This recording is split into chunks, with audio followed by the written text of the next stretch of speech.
Hello everyone, मैं गोविंद शर्मा अपने YouTube channel पर आपका हार्दिक स्वागत करता हूं।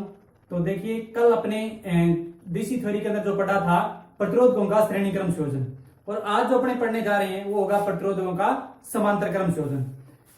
प्रतिरोधकों का समांतर क्रम संयोजन, इसमें देखिए ऐसा संयोजन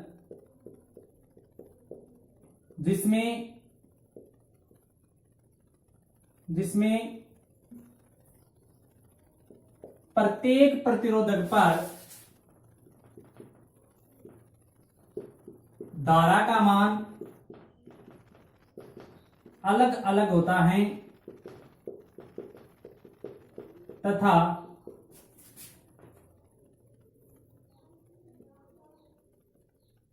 कुल धारा का मान परिपथ धारा के तुल्य होता है। धारा के तुल्य होता है। समांतर क्रम संयोजन कहलाता है। यानी आई टोटल जब निकालोगे तो I1 plus I2 plus I3 जितने भी आई दिए हुए हैं उसमें आई अंत तक मान लेता हूं मैं, तो टोटल परिपथ धारा के तुल्य होता है। लेकिन विभवांतर क्या रहता है? प्रत्येक प्रतिरोधक पर विभवांतर क्या रहता है? समान रहता है। धारा क्या रहेगी? प्रत्येक प्रतिरोधक पर अलग अलग रहेगी। जबकि श्रेणी क्रम में क्या था? श्रेणी क्रम में धारा का मान क्या था? समान था। अब देखिए इसमें होता क्या है कि इसमें ब्रांचेज अलग अलग बंट जाती है धारा में से। जैसे मान लीजिए ये कोई लूप है, यहां से मान लीजिए धारा चल रही है, और यहां से होगा क्या कि एक अलग अलग रूपों में एक धारा इधर चली गई, एक इधर चली गई, एक इधर। जैसे यहाँ पर I1 I2 I3 इस प्रकार से अलग अलग धाराएं क्या हो जाती है? चल जाती है। यहां से क्या आती है? I आती है। I धारा का मान यहां से चल रहा है, अलग अलग तीन ब्रांच में बंट गया, 3 हो 4 हो जितनी भी हो, और अंत में जाकर ये क्या हो जाती है? पुनः मिल जाती है। अगर इस परिपथ के अंदर एक भी धारा, ये परिपथ यहां से ओपन हो जाए तो I3 के अंदर धारा का मान नहीं बहेगा, केवल और केवल I1 और I2 दो ब्रांच के अंदर ही बहेगा। आगे बात समझ में? तो ये तो था इसकी लैंग्वेज थी जो मैंने आपको बताई है अभी। या आप यूं कह सकते हो कि प्रतिरोधकों का ऐसा संयोजन जिसमें सभी प्रतिरोधक सप्लाई के आर पार जुड़े हों, सप्लाई के आर पार जुड़े हों। देखिए समांतर क्रम को पार्श्व क्रम भी बोल देते हैं। कौन सा क्रम बोल देते हैं? पार्श्व क्रम। कई बार एग्जाम में आ जाता है पार्श्व क्रम में संयोजित है, तो क्या होगा? पार्श्व क्रम संयोजन भी बोल सकते हो। ये तो थी इसकी परिभाषा। अब मान लीजिए अपन इस पे छोटी सी चीज एक लेके चलते हैं, एक सर्किट के माध्यम से। तो सर्किट के माध्यम से लेंगे तो देखिए V का मान क्या रहता है इसमें? समान। यानी V टोटल निकालोगे तो क्या आएगा? V1 बराबर V2 बराबर V3, जितने भी यहाँ पर मान लीजिए Vn दिया हुआ है, तो इनका मान क्या रहता है? प्रत्येक प्रतिरोधक पर क्या रहता है? बराबर रहता है। अब देखिए, अब एक सर्किट के माध्यम से इसको हल करते हैं अपने। देखिए समांतर क्रम में मान लीजिए ये एक प्रतिरोधक यहां जुड़ा हुआ है, एक प्रतिरोधक यहां जुड़ा हुआ है, एक प्रतिरोधक यहां जुड़ा हुआ है। ये कुल 3 प्रतिरोधक जुड़े हुए हैं, और ये यहां से मैं इसको सप्लाई दे रहा हूं। यहां से जो धारा निकलेगी वो I। जैसे ही I यहां से निकलती है, इसको पहली ब्रांच अपनी पहली शाखा मिलती है। मान लीजिए यहाँ पर I1, यहाँ पे I2, और यहाँ पे क्या आ जाएगी? I3। यानी प्रत्येक I1 यहां से अलग अलग। अब जब आप देखोगे I1 I2 बोल सकते हो, I3 यहां पर मान लेता हूं मैं R1 R2 R3। 3 प्रतिरोधकों पर, तीनों पर मैं अलग अलग धाराएं ब्रांच में अलग अलग बढ़ चुकी है। यहां से मैं भी सप्लाई दे देता हूं। तो ये क्या होता है? यहां पर विभव का मान जो है, वोल्टेज का मान इस सिरे पर अधिकतम होता है, और इस सिरे पर अधिकतम, और ये एंड सिरा होता है। यहां पर क्या हो जाता है? विभव का मान 0 हो जाता है। विभव का मान क्या हो जाता है? 0 हो जाता है। तो ये जो वायर लिया गया है ना इस पॉइंट के ऊपर, ये 3 पॉइंट है, इन तीनों पॉइंट पर विभव का मान क्या रहता है?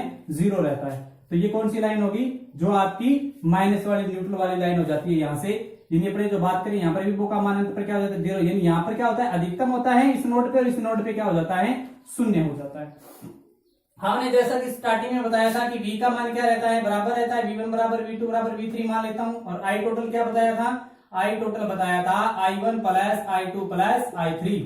ये थी आपकी समीकरण। यानी टोटल धाराओं के क्या होता है? तुल्य। यानी 3 धाराएं हैं, 3 के मैं तुल्य कर देता हूं। अब देखिए आपने ओम के नियम के अकॉर्डिंग क्या पढ़ा है? ओम के नियमानुसार क्या पढ़ा है? ओम के नियमानुसार क्या होता है? I बराबर क्या होता है? V बटे R होता है। इसी क्रम में देखते हैं अपने I1 बराबर क्या होगा? तो I1 बराबर क्या होगा?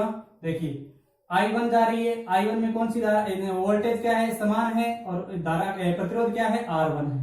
इसी प्रकार I2 में क्या है, V बटा R2, प्रतिरोध क्या जुड़ा है, R2 जुड़ा हुआ है। और I3 में कौन सा, V समान है, R3 प्रतिरोधक जुड़ा हुआ है।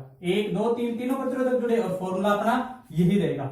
इसको मैं पुट कर देता हूं इस वाले समीकरण के अंदर। इसमें पुट करने के बाद यहाँ पर आई टोटल का इसका फॉर्मूला क्या होता है, 1 2 और 3 के आई टोटल का होता है आई बराबर वी अपॉन आर। तो मैं लिख देता हूं वी बटे आर बराबर क्या हो जाएगा, I1 का मान कितना निकाला है, वी बटे R1, वी बटे R1 प्लस वी बटे R2 प्लस वी बटे R3 हो गया समांतर क्रम में।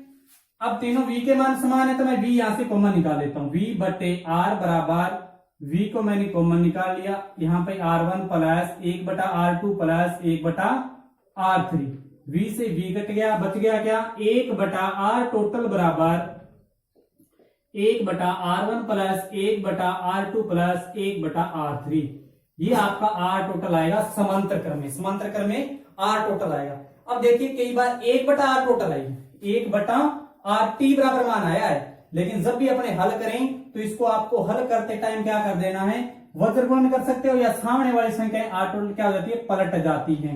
यानी ये इस प्रकार से होगा, 1 बटा R1 प्लस 1 बटा R2 प्लस 1 बटा R3। फाइनली फॉर्मूला RT बराबर आपका ये है, ये होता है आपका फाइनली फॉर्मूला। ठीक है, तो ये तो था आपका समांतर क्रम संयोजन। समांतर क्रम संयोजन की ये आएगी आपकी। ठीक है, और अब अगर आपको ये पूछा जाए किन्हीं भी दो प्रतिरोधकों के लिए अगर आपको लगाना तो आप डायरेक्ट लगा सकते हो। दो प्रतिरोधक जुड़े हो सर्किट के अंदर तो क्या लगा सकते हो, R टोटल निकालने के लिए R1 गुणा R2 बटे R1 प्लस R2। अगर केवल और केवल परिपथ में दो लगे हुए तो इस प्रकार इस फॉर्मूले से याद कर सकते हो। इसमें होता क्या है, जिस प्रतिरोधक का मान समांतर क्रम में सबसे कम होता है, सबसे कम होता है, उसी से भी इसका तुल्य प्रतिरोध है वो कम आता है, ध्यान रखें। यानी जिस भी, जैसे मान लीजिए 5 10 और 15 ओम के तीन प्रतिरोधक है, तो जो 5 ओम वाला आपका प्रतिरोधक है उससे भी कम तुल्य प्रतिरोध आएगा, वो उससे भी कम आएगा। या फिर अगर समान प्रतिरोधक जुड़े हुए समांतर क्रम में तो R टोटल निकालने के लिए R बटा N, R बटा N ये वाला फॉर्मूला भी आप क्या कर सकते हो, इस परिपथ में यूज कर सकते हो R टोटल निकालने के लिए। देखिए समांतर क्रम संयोजन की जो आप की बात करें, इनका प्रयोग जो होता है अपने घरेलू, जो औद्योगिक घरेलू लाइटें होती है, औद्योगिक क्षेत्र होते हैं, वहां पर करते हैं। घरों में जो सप्लाई की जाती है वो कौन से क्रम में की जाती है, समांतर क्रम में की जाती है। ठीक है, तो इसी क्रम में ये आपका समांतर क्रम है, महत्वपूर्ण बिंदु होता है, क्योंकि वोल्टेज का मान समान रहता है, आई क्या होती है अलग अलग, धारा क्या होती है अलग अलग अपनी हिसाब से बंट जाती है। अब इस पे एक न्यूमेरिकल लेके चलते हैं। देखिए न्यूमेरिकल की अगर मैं बात करूं,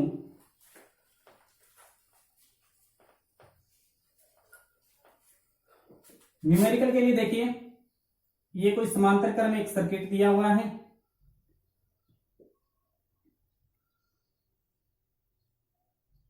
यहां से मैं इसको सप्लाई दे रहा हूं। ठीक है, इसमें R1 R2 और R3 तीनों प्रतिरोधकों के मान है, वो मान दिए, मान लीजिए मैं इसका मान मानता हूं 10 R1, ये 20 दिया हुआ है, ये 30 दिया हुआ है, आगे बात, और वोल्टेज सप्लाई मान रहा हूं मैं 120 वोल्ट। ठीक है, अब देखिए आपको इसको मैं यहां पर जो धारा आ रही है वो कौन सी आ रही है, I1 मान लेते हैं, यहाँ पे I2 आ रही है, यहाँ पे कौन सी आ रही है I3।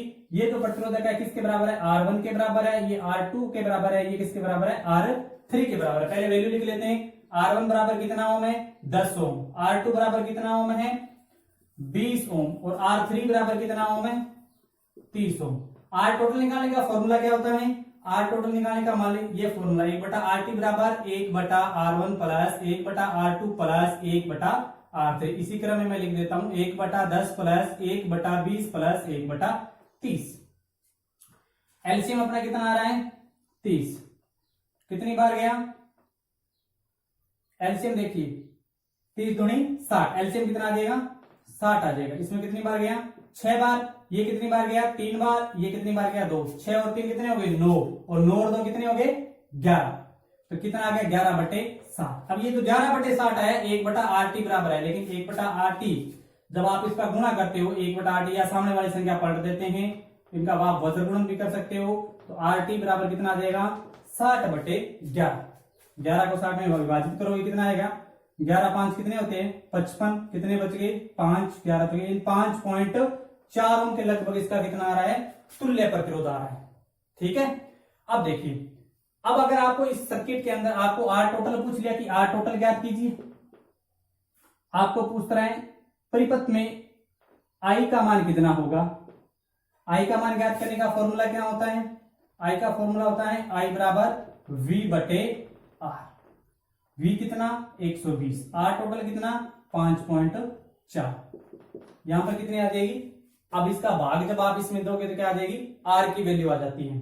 आगे बात समझ में, या आप इसको सीधा कर सकते हो, ये 60/11 ये वैल्यू भी मैं रख सकता हूं 5.4, इसका तुल्य प्रतिरोध आया था। मान लीजिए मैं यहाँ पर 60/11 लिख देता हूं, 60, 11 का यहाँ पे चला जाएगा ऊपर, ठीक है। ये कितना आ गया 22 एम्पियर, कितना आ गया 22 एम्पियर मान आ जाता है इसका। आगे बात समझ में। अब देखिए क्या करना है आगे, परिपथ की आई आपने निकाल ली और